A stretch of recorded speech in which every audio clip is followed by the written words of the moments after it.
Welcome to JGTCR, I'm Cope, and today we are tuning the AMG GT3 20. Let's get into it. When it comes to modern race cars, they all handle extremely well straight out of the box. And as this is the latest and greatest rendition of AMG race cars on GT7, it is the crown jewel, the pinnacle, if you will, of racing technology available in AMG's utility belt in the GR3 class. This model is very agile and nimble compared to its predecessors. It zigs and zags all over the track, especially when coming from other AMG race cars. It does take some getting used to, but it certainly is a welcome surprise. When it comes to power and power delivery, it definitely is far more aggressive. So get your frequent flyer drift card out because we will be putting some miles on it. The drift itself can be controlled, but it's not that easy. So it's best to ease off, regain control, and get back into it.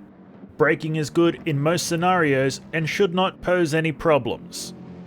Let's jump ahead and collect our lap time. 6 minutes 28.5 seconds. It's tune time. As is the case with most modern race cars, the default tunes are very solid. Some minor changes were made to give it a more FR feel, but apart from those tweaks, it's par for the course, especially when it comes to tuning AMG race cars. Let's hit the track. After modifying and tuning the AMG GT3 20, it does not feel that much faster than it did before. The changes are subtle enough that they may seem to go unnoticed, but are most certainly present. What does stand out is how well rounded the vehicle has become to various driving styles. If we are laid back and smooth on our inputs, we can really get this AMG moving. But even if we choose to be aggressive and jab at the inputs like we are in a fight for the title, the AMG GT3 20 does not mind. And this actually makes it a very beginner-friendly vehicle. Power, acceleration, braking and handling have all improved post-modification. The delivery of power and acceleration is mildly aggressive but not overwhelming. The grip we get when exiting corners is phenomenal, and the small amount of wheel spin that we do get is easily managed.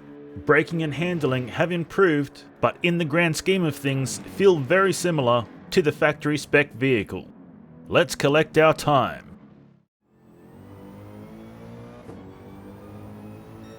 Six minutes 13.1 seconds. And now the drift tune. We had just as much trouble applying a drift tune here as with any other AMG race car. The chassis and weight distribution are not ideal for drift. Let's go for a slide at Suzuka. I have said it before and I will say it again. The AMG race car chassis do not like to drift, and as the year models go up, the driftability goes down. Which brings us to our final entry, the AMG GT3 20, which is by far the worst of the AMG race cars to try and drift. It seems that no matter what we try to implement in the tune for better results in drift, the outcome was only a mild change to the vehicle's handling characteristics. As a result, this AMG remained a brooding and moody drifter in every rendition of drift tune we put together. The steering control is very poor, making placement on track and transitions while drifting a chore. The tail end is always on edge and waiting to turn the car around. The power delivery itself is far too aggressive in any configuration, meaning we must stay at low RPM and stay out of the power band. None of what has been described here makes for a good drift car. Spending a few more hours with this chassis may yield better results, but ain't nobody got time for that. The AMG GT3 20 is a purebred race car.